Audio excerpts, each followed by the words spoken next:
We're back on Thompson to Clark. And folks, we have had better weeks. The Giants we've said that a lot this year, haven't we? Well, I think even though the team maybe hadn't played to our expectation, there was still opportunities and they would have some solid weeks. Yeah. But we're running out of time. That 2-week run where they just play fantastic baseball, it hasn't come, and we're running out of time for that to happen. Players are running out of time. Brandon Belt is probably going to opt for surgery. The word is that was what the second opinion that he went out for his knee, and it sounds like he's probably gonna get the surgery and shut it down. I think Jock Peterson is taking Crumbles at first base. Yeah, I saw that. You know what? I don't know why that didn't happen earlier, but yeah. Who am I? Right. Take him out of left field, stick him at first base. I don't know. We haven't seen him play first base in 3 years, though. Yeah, that's the thing, right? Is you have somebody who's not a good outfielder, but at least has pretty much played left field, for 80% of the games, and he gets taken out in the 5th or 6th inning sometimes. So he's not playing 9 full, but that's pretty much been his position. And so now, we're moving him out and giving it's an opportunity. It's an opportunity to continue. Maybe he'll stay in the lineup a little bit more because he is hitting very well right now. But yeah it is. I don't even know. There was a note today that Longoria is going to DH, but he's got like a bad hamstring. And the reason why he has to be in the lineup is because they're not sure that Bart is going to be able to play, and they may need to open up a spot for him. So it's just they don't have enough players, enough healthy, trustworthy guys on the roster even to run out a lineup. And we're not even in September yet. We're still 2 days away from September. Yeah, and last year that was kind of the pride, right? The pride of the roster and of the upper management was the fact that they had a strong 40, not just a strong 25, but a strong 40. So if someone got hurt, they could plug somebody in and things could happen. This year, I mean, they kind of ran out of that juice. And a lot of that also had to do with guys were out of options this year. Last year, there were a lot more players with options. This year, you just don't have that. So you're having to run in the young guys, Luis Gonzalez, VR. I mean, it's just kind of a mishmash. Do you want me to brighten your day? Oh, please. No, this isn't going to brighten your day. Trust me. If the Giants lose tonight, we're recording on Tuesday. The Giants lose tonight and the Diamondbacks win. The Giants and Diamondbacks will be tied with a record of a beautiful 61 and 67. And they'll both be, what is it, 8.5 games behind the Padres.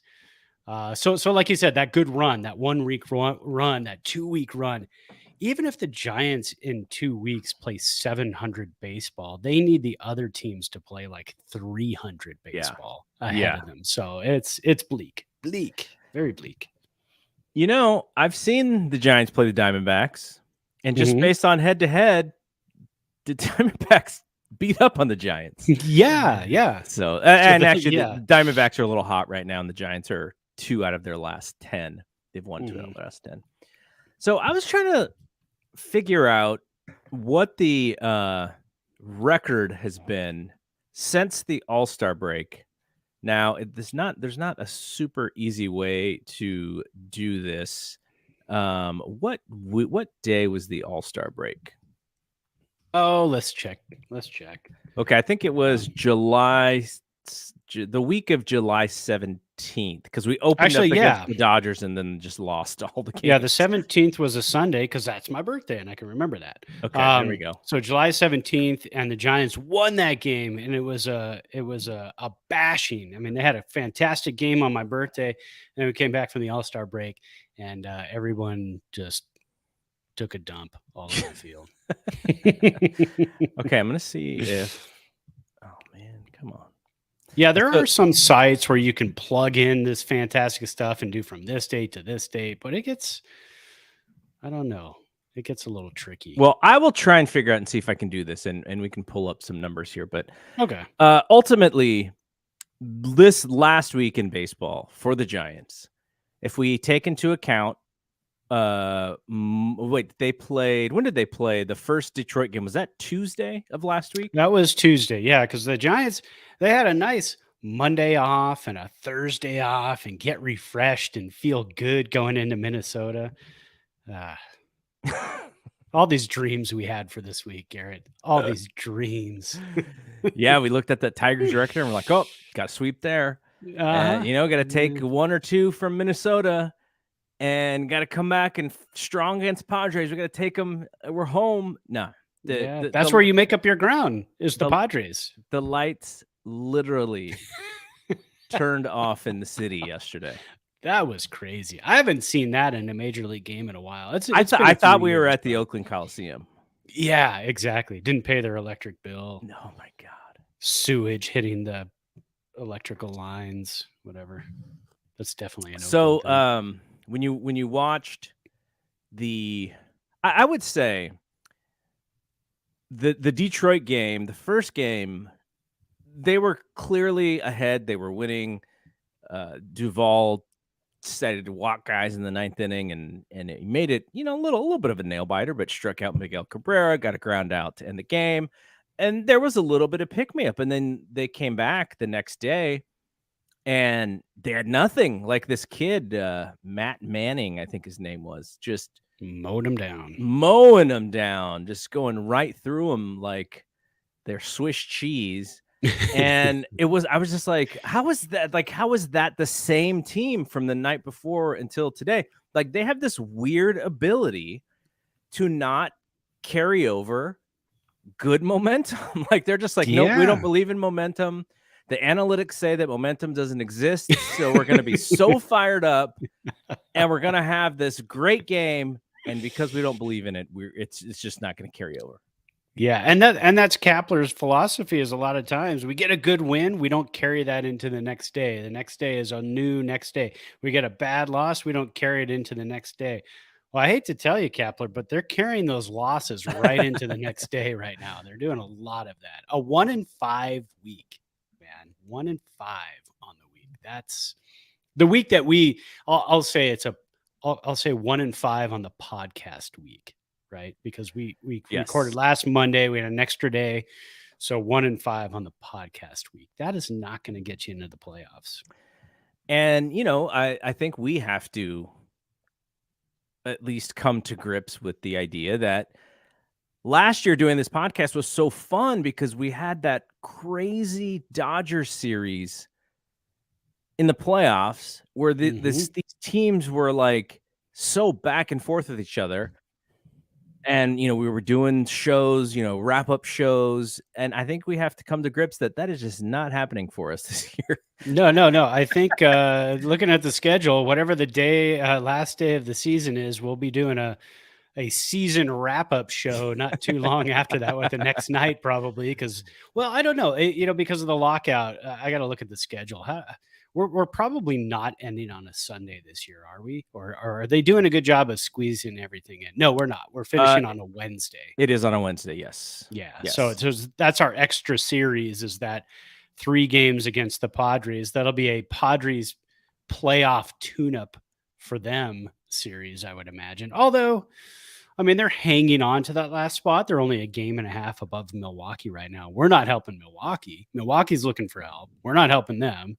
We're looking to help ourselves by beating the Padres, and we're not helping ourselves. But again, I say that. I mean, usually on this podcast, we're not bleak, we're not sad, we're not upset. Usually we're optimistic. And just remember, I mean, we have 2 more games against the Padres this week. The Giants could take 2 out of 3, kind of knock them back a little bit. And then you got Philly coming into town this weekend, and Philly's above us. That's another team. Again, play hard against them. Then you go into LA, measuring stick, always a measuring stick.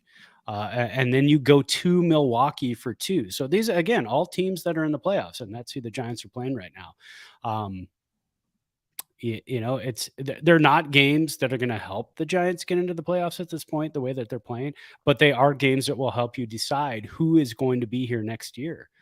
Who's going to be fighting for spots down, the last month of the season in September and into October. So, all right, I did the math.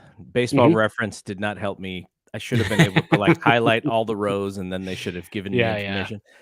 13-23 since the All-Star break. So they were 4 games over. They were 4 games over 500, and now they are 6 under.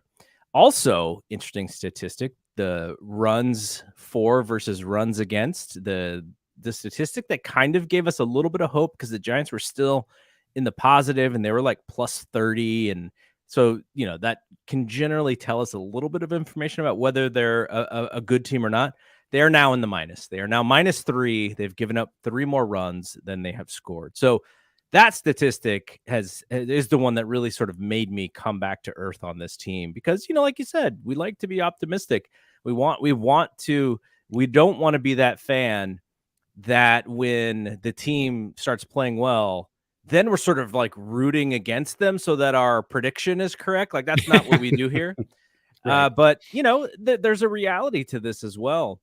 And so now where they sit, and let's go through really quickly. They have so we have through October 5th is when the season ends. So there's still a handful of games here. There's still probably let's count it here.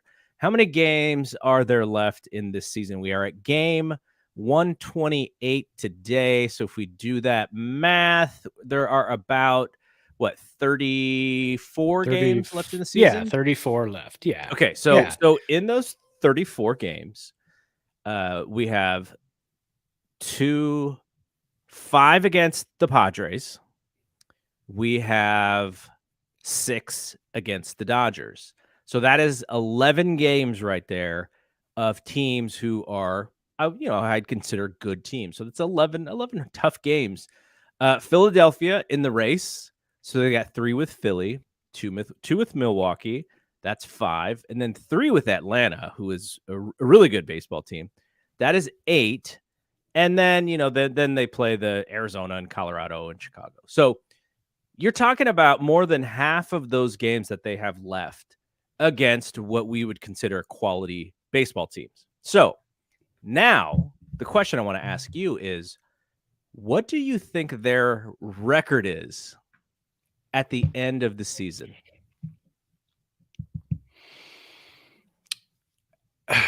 Man. Okay. We'll I was going to say, you're going to make me do a lot of math. No. But... So yeah, that's what I don't want to do. Okay. Right now they are 5 games under 500. Yes, correct. Let me double check. How many games? 5 games under. How many games under 500, or do they get back to 500 in your mind?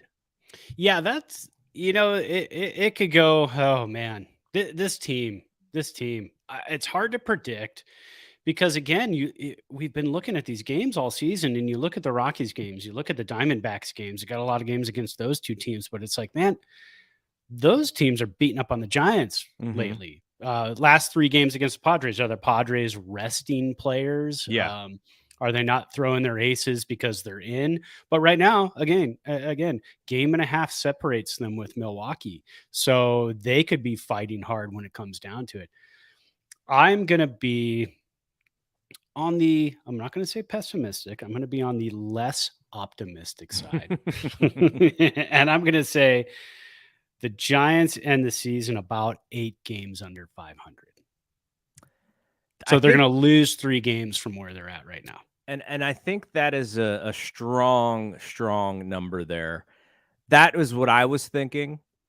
What I'm rooting for is to get back to 500 at this point. Oh, absolutely. If they could get back to 500, now then they would get a worse first round draft. yeah, exactly. So this might this point. Yeah, is this the NBA thing where you just want them to go 0-32 to end the season and then they get a high draft pick? But where tank time. But they I think 8 is realistic because, like I said, more than half the games that they have left are against Dodgers, Padres, Braves, Phillies, Yeah. Milwaukee. Yeah. So that is more than half the games. And then Arizona's had our number. Colorado, I think they fare well against Colorado, but yeah, like it's just, you know, that is it has become the reality that, playoffs, Jim Mora, we're talking about Yeah. let's see how close we can get back to 500 so we can save a little bit of face for this season. Well, and here's the thing. You and I have been Giants fans for a really long time. We've seen some pretty bad teams. Oh yeah. We've seen a 100-loss team in 85. We've seen an Kruko reminds us of almost that as like, what how do you get worse than that, right? Like yeah. Kruko You came could from that. Do you want to lose 100 games or 103 games? I don't think it matters. As soon as you hit that 100-game mark in losses, you could lose as many as you want to. You've lost 100 games. Now, the Giants came close to that a couple of years ago when they lost, what was it, 98 games, 97, 98, 99, somewhere in there. And it was really, really, really close. So we've seen some bad teams. And you and I being Giants fans for so long, we are very good gear shifters, right? I mean, we've been with this team for years and years. So this season we thought, okay, 107 games last year, 107 wins last year. Maybe we can get to 90, 92, 93, 94 this year. Okay, it's not looking like that. Cool. What do we look at now? Last month of the season, who do we want to see? What youngsters do we want to see come up? And then we start looking at what holes can we fill for next year. And we're really good at that. I know there's a lot of other fans who aren't as good at that, but I can tell those fans right now, please start to practice that, because if you're going to be a fan of a baseball team that plays 162 games a season, and you think you can predict what they're going to do next season and then stick with that for 162 games, it just does not happen. But that's the fun of it. That's what I love about baseball and the baseball season. That's what I love about playing fantasy baseball is you can start the season in one place and you have so long to go. You have Yeah. no idea. There are so many twists and turns. It is like the best book you've ever read, and you get to read a new one every year. You don't know what's going to happen. So this next month of the season, 34 games, I'm really looking forward to it. I mean, they could finish 15 games under 500, just go awful, but we're going to find stuff. We are going to find the things that we're looking for. Do we get to see Ramos come up? Do we get to see Bart continue to flourish? Do we get to see Jock Peterson at first base? Well, probably tonight. So there's all these little things that are fun that we get to look at. What starting pitchers? Sean Jelly, do we get to see him come up and make a couple of starts? We haven't seen him actually make a start and go more than 5 or 6 innings in the majors. So these are things to look for and to kind of start to point towards next season. Yeah, very much so. Okay. So we had a player of the week that you put a little wrinkle into to kind of show, a little bit of fun frustration here. Yeah. And we'll use that to, to kind of lead us through the end or the rest of the show. Yeah. So what we do usually, player of the week, every week I'll pick 3 players. I don't think I've ever picked a 4th because that kind of is too many choices, right? Yeah. Too many choices. Do you like chocolate, vanilla, or strawberry? Do you also like cookie dough? Do you like this? No. Let's pare it down to 3 choices. So what I do every week is I pick 3. We throw it out there for a vote. This week we had 3 players, I should say, with air quotations. 2 of them actually finished tied for second place, and then we had a winner. So tied for second place, Jock Peterson had 16.7% of the vote. So low for the tie for second place. Both players had 16.7% of the vote. Peterson hit 462 this week with a 559 WOBA. Again, he only had, I believe, 16 or 17 at bats. So not the full like 20 plus at bats you get in a player of the week voting. 1 home run, 3 RBIs, 2 runs, and 3 walks. So he was getting on base, starting to mash the ball a little bit more, hitting the ball hard. Eye is coming back around, which is really good. Tying for second place in the vote, Alex Cobb. He had 1 start this week, 5 innings pitched, 0 runs given up, 7 strikeouts, a 1.53 FIP. And again, a 0.00 ERA because he did not give up any runs. He pitched really well and got nothing Very to show well. for it. Yeah, he only walked 2 in those 5 innings, was pitching really well. And yeah, like you said, did not get the win, did not get the loss, nothing happened, no decision. And again, like we said, it was a 1-in-5 week. There wasn't a whole lot happening. Starting pitching was rough. The bullpen was its 2022 self and not its 2021 self. So there wasn't a whole lot to choose from. And the winner in the Thompson to Clark podcast, player of the week voting, was a third option I threw in, the fans. The fans. I threw him as option number 3, and I gave it to the fans for sticking with this underwhelming team. And the fans won the player of the week vote with 66.7% of the vote. So congratulations to us, the fans, for watching these 6 games this week, hanging in there, still loving this team. When great plays are made, we celebrate them. When home runs are hit, we celebrate that too. You know, I'll be walking through the house, dusting, putting away records, whatever.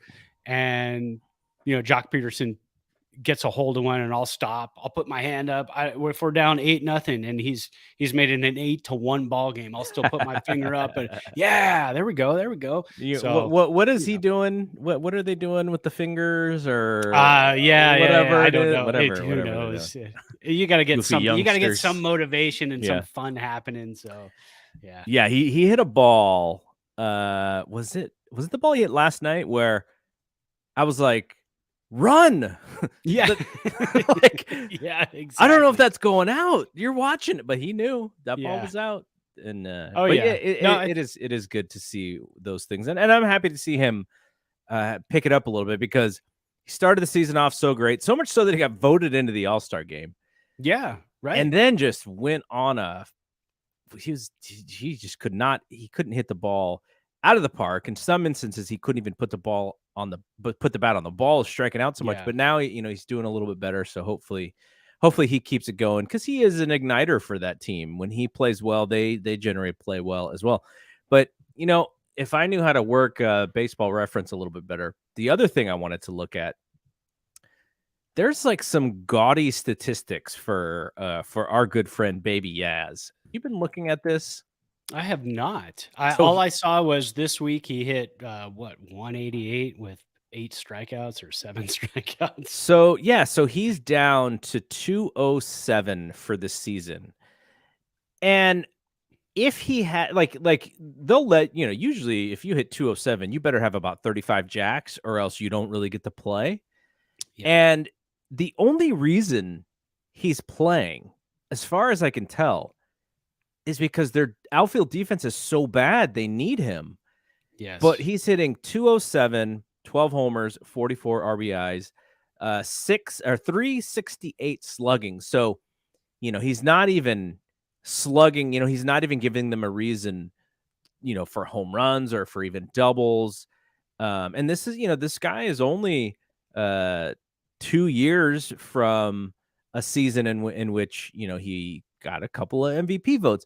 But the further we get away from that pandemic season, to me, the lesser that it really means, because, 60 games, if he played 54 games that year, he played 139 last year, hit 224, but his slugging was up. He had 25 home runs. And that's where, okay, you only hit in 224, but you do have 25 jacks. You are slugging 457. So you're actually producing, but this year he's not even doing that. So it's got it. It has to be a frustrating year for him, but I wonder what his future is like with this baseball team, because if they pivot and they do bring in some defensive outfielders who can hit better than 207, I wonder how long he is for this ball club. Well, and at this point, and you bring up a great point. So I went to Spot Track because I from what I remember, he's got some control. Yeah. He only made 3.7 mil this year. He's 31, mind you, because remember, he toiled in the minors for quite a while. Mm-hmm. He's arbitration eligible and controllable through 2025. So he's got 3 more years of arbitration. Yeah. Is he an ARB guy that if the Giants can pick up a good free agent outfielder, say they get like a Benintendi, and then Elliot Ramos starts to kind of come around, or they have another outfielder, Bryce Johnson becomes a good defensive player who can hit 240, 250. Is Yaz a good 8th and 9th inning defensive replacement? Do we go back to old school baseball, where it's you've got a 4-2 lead? You can bring Yaz in the 8th inning. In a double switch where he won't bat for another 8 batters, so you can have him as a defensive replacement for the 8th and 9th. Or maybe he comes in and faces a right-hander and gets a knock and gets on base, because he's a decent, I wouldn't say decent, he's a really good base runner, very smart base runner. He did get thrown out at second base in the Tigers. Was it the Tiger series? Or yeah, series? It was, but but for the most part, he's And when I compare him to Luis Gonzalez, you're gonna say, I'm joking. Poor Luis. Sorry, I didn't mean to pick on him, but I mean, ground ball in front of you. When do you learn ground ball in front of you when you're at second base that you don't go to third? What was that? Little league, probably. Yeah. Probably like 8 or 9 years old. Yes. You and I had that at 8 or 9 years old, but that was only because we couldn't hit the ball over the fence, so we had to do those things really well. Yeah. And I was on base a lot because I didn't hit the ball over the fence, so I was walking or hitting singles, and so I was on base a lot. So I had to learn to be a really good base runner. Yeah. All right, we're gonna move on to the next segment and kind of talk about some of the miscalculations based off of a really good article that Grant Brisbee wrote. But before that, let's talk about what we are drinking here. Nice. And I'll let you go first. Well, Sierra Nevada, anytime Sierra Nevada puts out something new, I'm usually on top of it. So I was in this case. Liquid Hoppiness IPA. It's a juicy 7% IPA. Got a lot of really good hops in it. I love hop resin. I showed you a picture of the hop splash that they make. It's like hop flavored seltzer water. Yeah. And I finally had one about 2 or 3 days ago, and even that's good. Like anything, I don't think I've ever had anything from Sierra Nevada I've said I will never have that again.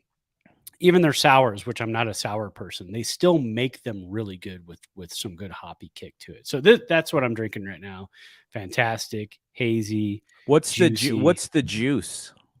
The juice is basically from different hops, different hop varieties, the resin in it, the lupulins. When you steep those or run them through like dry hopping, certain hops have certain characters. Some have a really good blueberry mouthfeel to them, blueberry taste. The ones that they use in here, I don't think they say which hop varieties, but they do say it has the hops that they use give you grapefruit, citrus, agave, guava. So it really and it all comes from the hop variety. So there really is no juice in there. There's nothing else. There are other like juicy IPAs on the East Coast where they will throw in like fruit flavors. Got it. But Sierra Nevada, there's stuff that they do all is pulled from the lupulins and the hops. All right. So for me, you'd shown me a little Uncle Nearest recently, and I got a little jealous, and I was like, I need to find some more Uncle Nearest. And so I grabbed the Uncle Nearest bottle, and I was right about to put it in my basket there.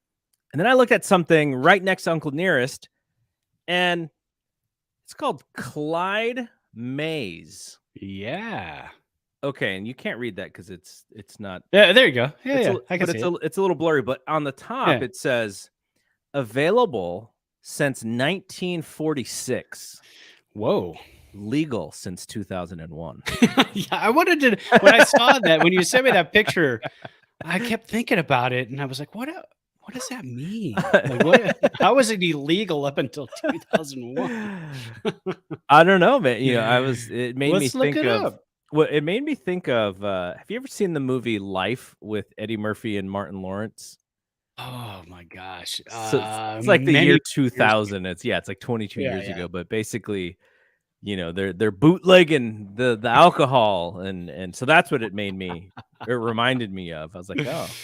Maybe they were bootlegging some Clyde Mays, and also, uh, he's just got the arms crossed, and Yeah. I wonder Got a about little pomade in the hair. yeah, I wonder about Clyde here. Chilling. What's the story of Clyde? Speaking of that, I just got some new pomade that I really enjoy. Oh yeah, you're Oh, a yeah. pomade guy. I'm a pomade guy. Yeah. Yeah. I mean, you've seen this, right? Look at this thing. Yes. I got to put pomade in that or else we got problems.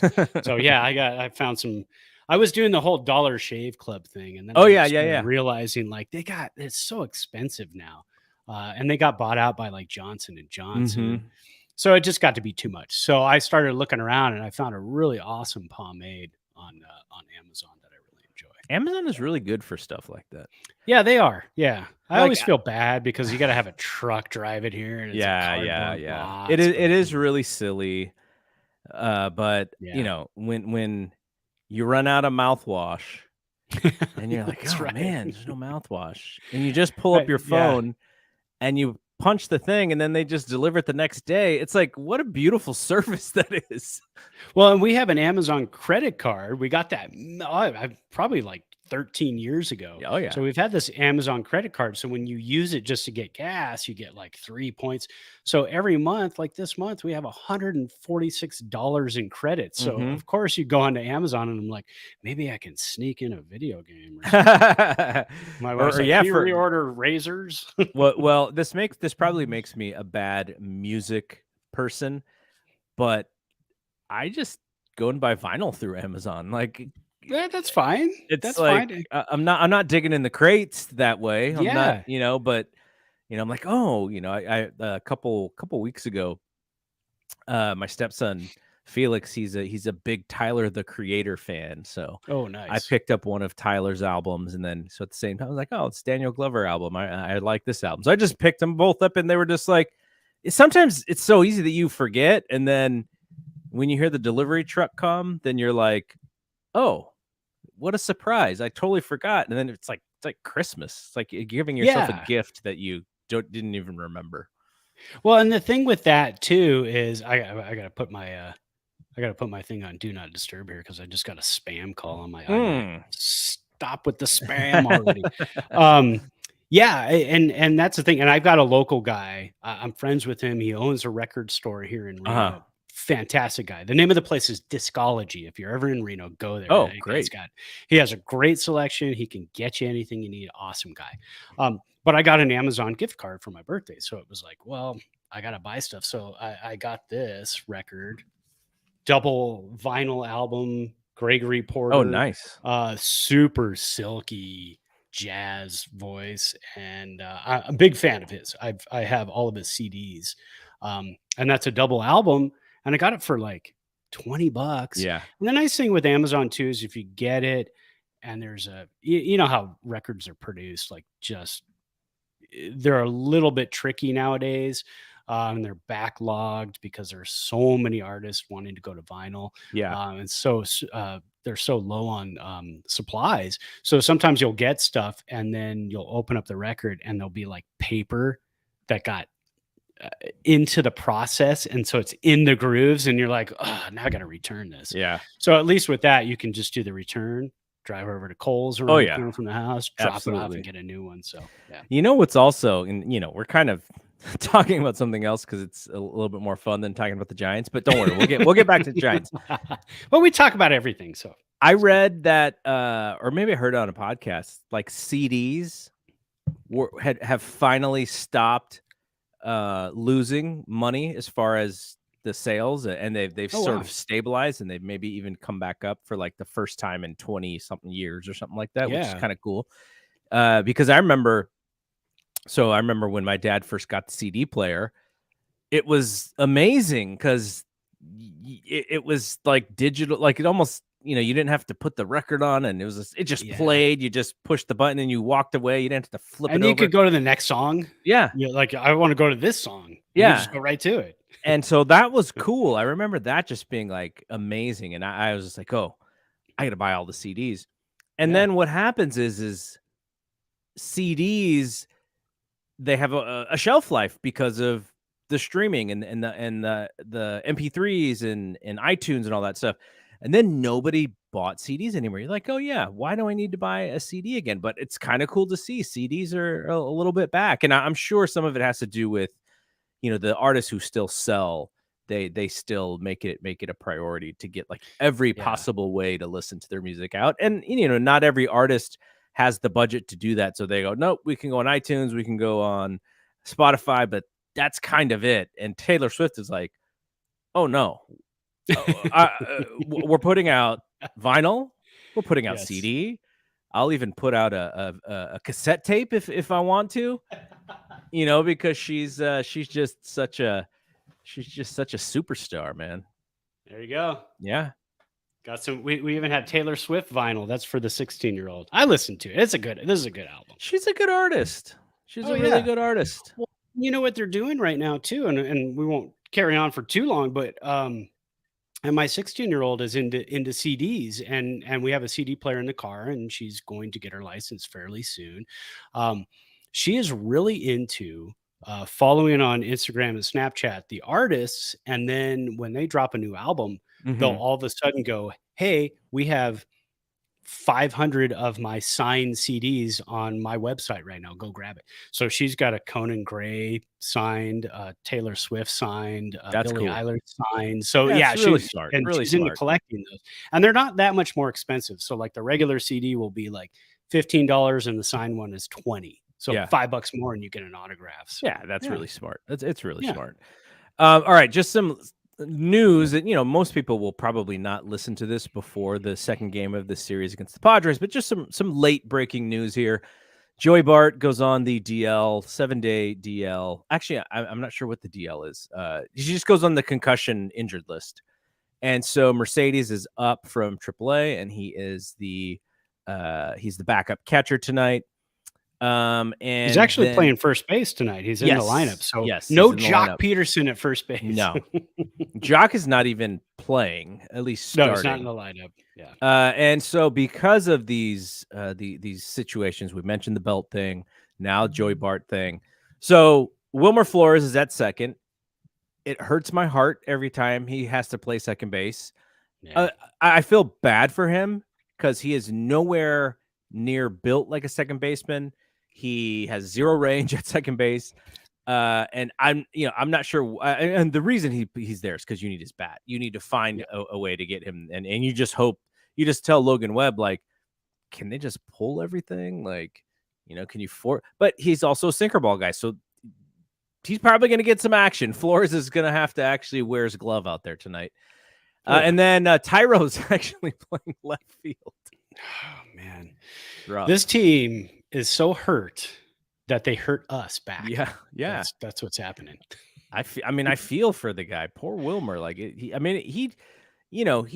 is a valuable bat, but he's also not a young man. I mean, you can see the wear and tear on this long season on him too. So it's not like he's this spry young infielder who they could just move over. Like, I kind of wonder, like, JD must be really bad if they can't move him to the other side so that Wilmer could just, sit at third and stop balls. So yeah, just kind of interesting. All right, let's go to the end of what we were going to talk about tonight, which was this Grant Brisbee article. Mm-hmm. And he ranked what he thought were the miscalculations based off of the season so far. And like we said, there's still we're only 130 games in.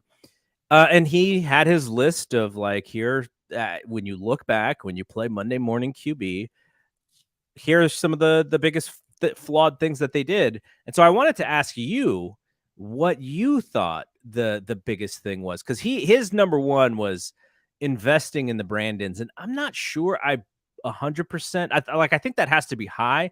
I don't know if I would have put that as number one, because even though Brandon Crawford is not having a good offensive season, he is still a bit of the stability in that infield. And Belt has had a horrific year. He just can't stay healthy. So I get but I almost feel like it makes it seem like Crawford has also been hurt and has also not played as much, but he has been hurt. But he's out there right now. Like, this poor guy is having to shift over so far and take ground balls that are hit as lasers. Like, he's playing like right behind second base, and there's funky hops coming at him, and I'm just like, jeez, this dude, he's wearing it on his face. You can just see it, Oh yeah. Well, yeah, that one shot that he almost took in the mug when he was shifted over and playing directly behind second base Yeah.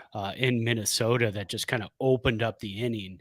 I mean, that's a base hit if you're just playing straight up, right? Straight up infield, that's a base hit. Yeah. But either way, I mean, it's a tough play. He's not going to make that play. He might make it sometimes, but man, it just the shift. I don't know. Next year, right? Who knows what's going to happen there? But I think for me, the number one in this article was his number two, and that was expecting that they didn't need to chase marginal wins because of the extra wild card. Yeah. You got the Brewers, you got the Phillies, you got the Padres. These are all teams that were vying for that third spot. The Phillies went out and got Castellanos. They got Schwarber. They tried to shore up a little bit more of their outfield. They tried to get some more pitching. The Brewers traded Hader, which now is like the most brilliant thing I think we've ever seen happen. I was giving him hell. I was like, how could you do that? You're supposed to show your fans that you want to win. But yeah, now he's got one. But it's not like they've played well either. They're also no, for sure not. And Devin Williams, I mean, he's a good guy you can throw in as a closer. Wicked changeup, like the best changeup in baseball. But so the Giants. And really, when you look at it, in my personal opinion, the Giants didn't do enough in the offseason or at the trade deadline to be better than the Arizona Diamondbacks at this point. And that's easy to say now looking at the record. But as the season kind of drew on after 3 or 4 months, I was like, the Diamondbacks have this fantastic farm system, and I live in Reno, so I get to see the AAA team. I get to see these players, who just came up. Corbin Carroll. That guy's a stud. I mean, 25 home runs in the minors and 31 stolen bases, and he's now up with the club. So they've got these guys that they could bring up and compete, and so the Giants just didn't have that in AAA, and they didn't do enough for the 26-man roster to have that. So I think not chasing the marginal wins to be good enough to make that number 3, because you got to at least aim for the number 3 wild card spot. As always, you should aim for the division win, but when you're in a division with baseball's best team year after year, that's a tall task, because then you have to say as a GM, do we chase that or do we chase team 2 and down? Mm-hmm. Because that's a little more stomachable. I just made up a new word, stomachable. But now you have the Mets, and you have Steve Cohen with the Mets. So did I get that right? Steve Cohen? Or is he I think so. Yeah. Okay. So you've got him with the Mets, the GM who's just going out and getting everybody as well. So, the Scherzer contract, obviously you saw that. So now you've got the 1 and 2 teams in the National League. So at that point you have to say, can we get one of those 3 wild card spots? And I just don't think the Giants did enough in the offseason, and they just did not do enough at the trade deadline to say, yeah, we're going to grab one of those wild card spots. I think they rested on the laurels and said, with this team that we had last year, we're just going to hang in there, and we're just going to keep playing baseball and see what we can do. And unfortunately, here we are, 8.5 games out of the 3rd wildcard spot in almost the beginning of September. Yeah, I agree with you that was a giant problem.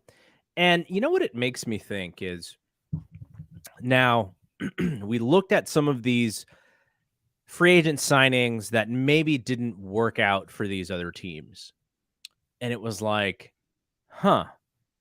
maybe the Giants are smart to not sign Correa to a $300 million deal. But then they played the Twins, and I was like, this guy is the best player that the Giants would have had since probably Buster Posey's MVP season. That's how good this guy is. Did he bat 1,000 against us this weekend? It felt like it, because every time I turned and looked and Correa was up, he got a base hit. Yeah. to start a rally, end a rally, end the game, whatever. I mean, it was too much. So because I mean the Giants, winning at the margins where you get a guy who may not be a everyday player, or you put him in your system and he can only hit righties and then he produces, then Lamont Wade from last year. But then you also have Lamont Wade from this year. And it seems like all the gains that they made last year with a guy like Lamont Wade, it evened out this year, and they went backwards on some of those guys.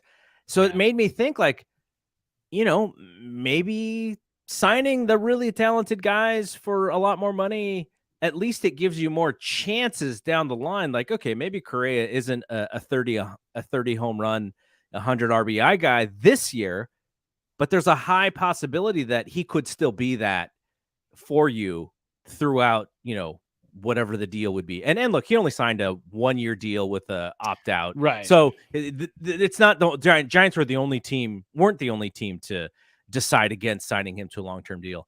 And there's going to be others like, I don't know what Seager is doing, but is he doing enough for Texas fans to go like, oh yeah, great signing? I mean, maybe. He's mashing the ball. He's on my fantasy team, so that's why I know that he's mashing the ball.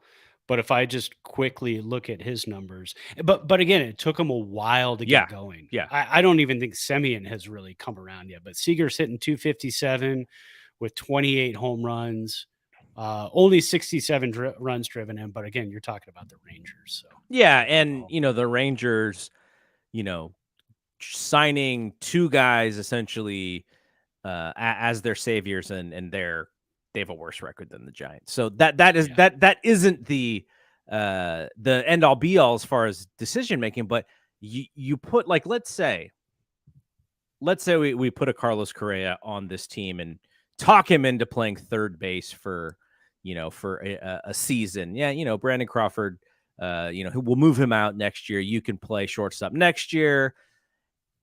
I think I would be happier with a average team knowing that in the back of your mind, okay, once this team gets good, we got a guy who's going to play shortstop here for the next 7 years. The Giants just haven't done it that way.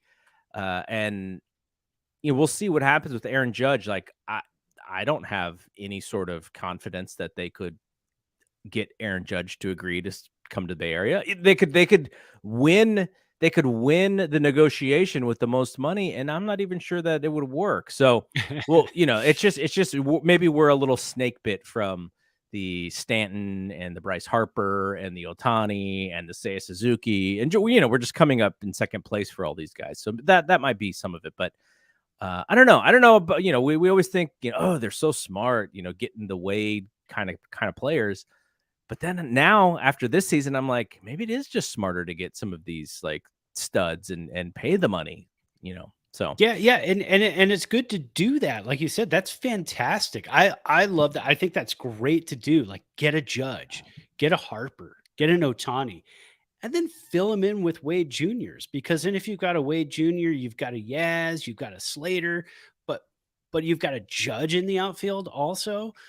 Then you're looking at a team that is smart with their money. Yeah, let's give a big contract, but we also know the track record of Zadie, that he can fill the rest of the team with low money guys who can play those positions. And don't forget too, we've got a double A team, a high A team, and a double A team that are stacked. I mean, when those guys hopefully work their way up next year, the year after that, then you start filling those guys in with a Judge, with a Correa, and then you're looking at kind of a powerhouse team, kind of a Dodger type of team. And I think that's what the Giants and again, going into last season, really, we kind of felt like, and we were told we're a couple years away. We're going to compete, and we're a couple years away. They accidentally won 107 games last year, and that got the fan base frothing at the mouth. We won 107 games. Well, cool. Next year we're going to win 110, right? Because you just get better and better. That's how it works. Well, not really. This team is still 1 year away. Like next year could be the year after that could be the year when the young guys start coming up and you start filling them in with those big contract guys. So, you got a point there. I mean, you can if you can get a Judge, but again, like you said, I mean, we've been hurt. We've been the what did they say on the Bags and Brisby podcast I was listening to the other day, that the runner up, we didn't get the rose. When Evans said that about John Lester, I was like, oh yeah, that brings back some painful memories. Yeah, the Good old John bridesmaid. Lester. Yes. So yeah. So okay, We're so close. getting back to Grant's thing, the two that I've been complaining about the most, I feel, is the bullpen.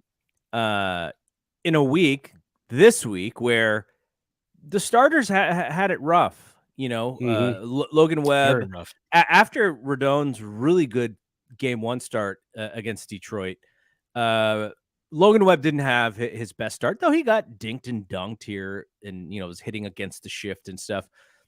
And then, Alex Wood got really beat up. But then Alex Cobb comes back, throws a good game, and then the bullpen gives it up. So it was like at the same time, whenever if the starters were bad, then the bullpen was bad. If the starters were good, then the bullpen was bad. So it was just like they couldn't pick them up, and that's part of the reason why they only won one game. And that was my thing, was like, if you fix anything or if you attempt to fix anything, let's see if we can get some arms, because this bullpen is overutilized. These guys are tired. This is 2 years of throwing high level innings, game after game after game, and they did nothing for this poor bullpen at the trade deadline. And then the second thing was just the defense. We've been complaining about the defense the whole time. Yeah. Assuming the Giants would hit well enough to make up for the lack of defensive range.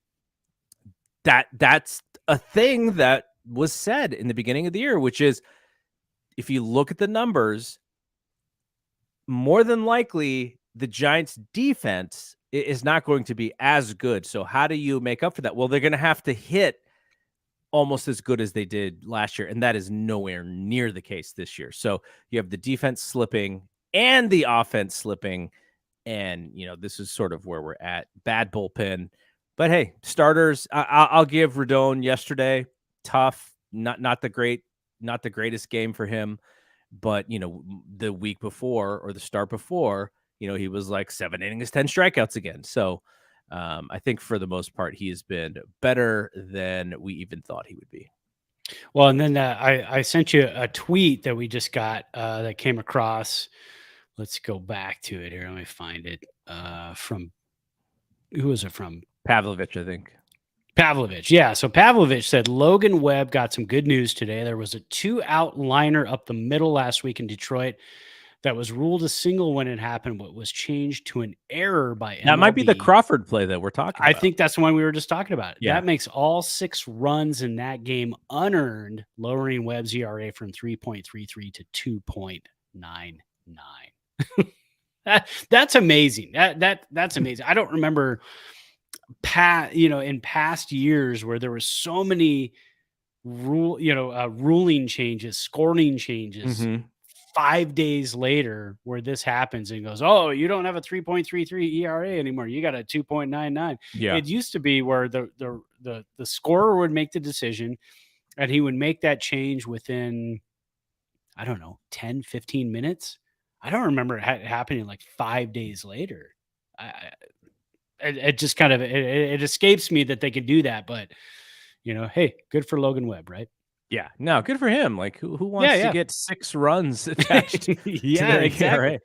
All right, and he goes tonight, so we get and already on the Giants side, they've got 11-7 with a 2.99 ERA. So they didn't waste any time. He may not be the pitcher he was in the second half of last season, but he's been stellar. He's been really good. I expect some goodness from him tonight, so we'll see how that goes. All right, so next week or this week and for next week, we're probably going to go on Tuesday again because Monday is Labor Day. All right, so we'll probably do that again. I know holidays, your girls will be home and you guys will be doing stuff, and I'll be we'll be driving. Oh yeah. Oh my gosh, we got a lot of driving to do, Garrett. Where are you going? Well, just just to get the license. We Oh, still we're yeah. so far behind on hours right now. We've got a I told the 16-year-old, I said, "Hey, we're gonna this weekend." I said, "We're driving like an hour and a half each day. It's gonna kill us on gas, but Yeah. I said Yeah. we really got to and we got to do the night driving. Do you remember that? Got to get the Oh, yeah. night driving in. So I hate night driving. oh, it's terrifying. The whole thing's terrifying. Yeah, it's not for me. Yeah, so we'll be back next Tuesday. So Giants have the Padres and then the Phillies. And if they can go 500 this week, I think I will be happy. You take that as a W.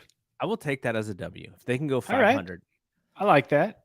All right. I like that. So we'll be back on Tuesday, and check out our YouTube. I don't talk about the YouTube page that much because we're still sort of building it up. But one of the things that I'm planning on doing is splicing up some of our what I feel like are really good conversations, because we have the full show. So this live stream goes up in full on the YouTube page. People watching it on YouTube. But then I want to take some of the nuggets that we have, some of the good conversations, the shorter ones, and also make solo videos of that. I just need to make the time to do this. So I am saying it on air so that I can hold myself accountable, that I will go do back more and look of at that. Yeah. I want at least one clip from this show, one clip from the death lineup with me and Brian. Then I'm just going to start the 49ers one pretty soon. And just so that we have more stuff that's out there, a little bit more digestible thing. Like, listen to an hour podcast or watch an hour podcast. It's a bit of a commitment, but here's like this 7-minute video of where they were on top of something. And so that's kind of what I wanted. So YouTube page, BSPN, Bay Area Sports Podcasting Network, the nice little beautiful old-fashioned ESPN looking logo. That's how you know you got to the right place. I like it. All right, so for Brad and myself, I'm Double G. We will see you when we see you. Peace out. Peace.